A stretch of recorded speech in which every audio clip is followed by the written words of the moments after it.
వైఎస్ఆర్ కడప జిల్లా బద్వేల్ నియోజకవర్గంలోని పలు గ్రామాల్లో దివంగత మాజీ ముఖ్యమంత్రి డాక్టర్ వైఎస్ రాజశేఖర్ రెడ్డి 77వ జయంతి వేడుకలను ఘనంగా నిర్వహించారు। ఈ కార్యక్రమాల్లో మాజీ ప్రభుత్వ సలహాదారు పోతిరెడ్డి నాగార్జున రెడ్డి పాల్గొని వైఎస్ఆర్ ప్రవేశపెట్టిన సంక్షేమ పథకాలు ప్రజల హృదయాల్లో చిరస్థాయిగా నిలిచాయని అన్నారు। అలాగే వైఎస్ఆర్ జగన్మోహన్ రెడ్డి పాలనలో అమలైన సంక్షేమ కార్యక్రమాలను ప్రస్తావిస్తూ ప్రస్తుత ప్రభుత్వంపై విమర్శలు చేశారు। దివంగత ముఖ్యమంత్రి వైఎస్ రాజశేఖర్ రెడ్డి గారు ప్రజల హృదయాల్లో చిరస్థాయిగా నిలిచిపోయినటువంటి వ్యక్తి।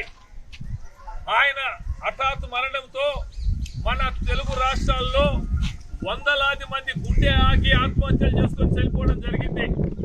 ప్రపంచ చరిత్రలోనే ఒక నాయకుడు చనిపోతే ఆయన మరణాన్ని తట్టుకోలేక చనిపోయినటువంటి వ్యక్తులు ఎవరికి లేరు। అటువంటి వ్యక్తి మన దివంగత ముఖ్యమంత్రి రాజశేఖర్ రెడ్డి గారు। ప్రజల సంక్షేమ పథకాలన్నీ కూడా ప్రజలకు అందే విధంగా ఆయన అందరికీ కూడా ఇవ్వడం జరిగింది।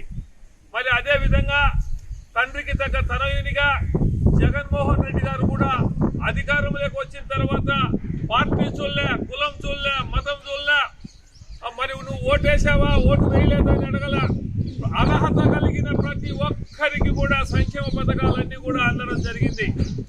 కానీ ఈ ప్రభుత్వం అధికారంలోకి రాకముందు ఈ కూటమి ప్రభుత్వం సూపర్ 6 అని చెప్పి అన్ని అమలు చేస్తామని చెప్పి కేవలం కొన్ని మాత్రమే అమలు చేసి మిగతా అన్ని ప్రజలకు మోసం చేసి మభ్యపెట్టడం చేశారు చంద్రబాబు నాయుడు గారు।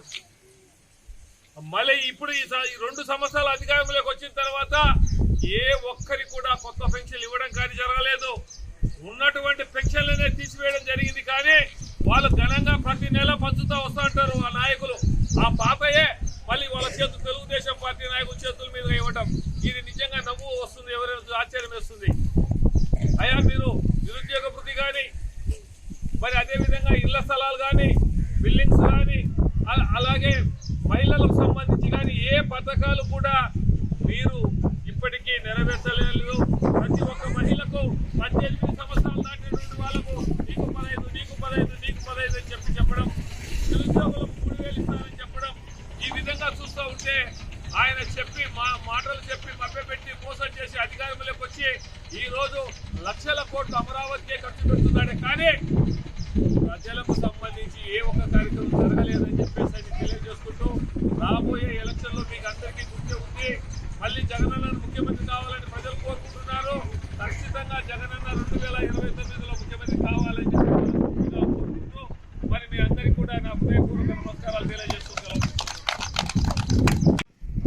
ఈరోజు దివంగత ముఖ్యమంత్రి వైఎస్ రాజశేఖర రెడ్డి గారి 77వ జన్మదినం, ఈరోజు పుట్టినరోజు ప్రపంచవ్యాప్తంగా వైఎస్ఆర్ రాజశేఖర రెడ్డి గారి అభిమానులందరూ దేశ విదేశాల్లో అయితేనేమి మన తెలుగు ప్రజలు ఎక్కడున్నా కూడా ఈ రోజు అందరూ కూడా ఆయన స్మరించుకుంటూ ఆయన విగ్రహాలకు పూలదండలు వేయడం, అనేక సామాజిక కార్యక్రమాలు రక్తదానం కానీ అన్నదానం కానీ ఇటువంటివన్నీ కూడా చేయడం జరుగుతూ ఉంది। అందులో భాగంగా ఈరోజు మనం ఈ పుల్లీడు గ్రామానికి రావడం జరిగింది। ఇక్కడ కూడా మరి ఎందుకంటే రాజశేఖర రెడ్డి అనే ప్రతి వ్యక్తి హృదయాల్లో చిరస్థాయిగా నిలిచిపోయినటువంటి వ్యక్తి దివంగత ముఖ్యమంత్రి రాజశేఖర రెడ్డి గారు।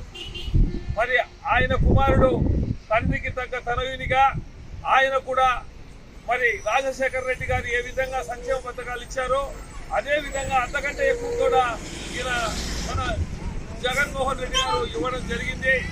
మరి ఈరోజు ఈ ప్రభుత్వంలో ఈరోజు జనం అంతా చూస్తున్నారు ఏ విధంగా పథకాలు అందుతున్నాయి, చెప్పిన మాట ఏం నిలబడుతూ ఉంది, మాట నిలబెట్టుకోకుండా ప్రజలకు మోసం చేసి దగా చేసి ఈ రోజంతా కూడా డబ్బులంతా కూడా అమరావతికి రాజధానికి వెళ్ళి పెడుతూ ప్రజలకు ఎటువంటి కూడా సౌకర్యం లేకుండా ప్రజలకు ఉపయోగపడే పథకాలు ఇవ్వకుండా మాటలు చెప్పి మభ్యపెట్టి మోసం చేస్తున్నారు। కాబట్టేసి మళ్ళీ 2029లో మళ్ళీ మనమంతా జగనన్నను ముఖ్యమంత్రి చేసుకోవాలి। మరి అదేవిధంగా మనం ఉన్నంత వరకు రాజశేఖర రెడ్డి గారు ప్రతి ఒక్క హృదయాల్లో చిరస్థాయిగా నిలిచిపోతారు। ఎందుకంటే జగన్మోహన్ రెడ్డి అయితేనేమి, రాజశేఖర రెడ్డి గారు అయితేనేమి కులం చూడలే, మతం చూడలే, పార్టీ చూడలే, ఓటేసినవా ఓటేయలేదల్లా ప్రతి ఒక్కరికి కూడా పథకాలన్నీ కూడా ప్రతి ఒక్కరికి కూడా అందే విధంగా ఇవ్వడం జరిగింది. కాబట్టేసి మనం కూడా జగన్మోహన్ రెడ్డిని ఖచ్చితంగా మనం ముఖ్యమంత్రిగా చేసుకోవాల్సిన బాధ్యత మన అందరిపైన ఉందని చెప్పి తెలియజేస్తూ సెలవు తీసుకుంటున్నా. నమస్తే.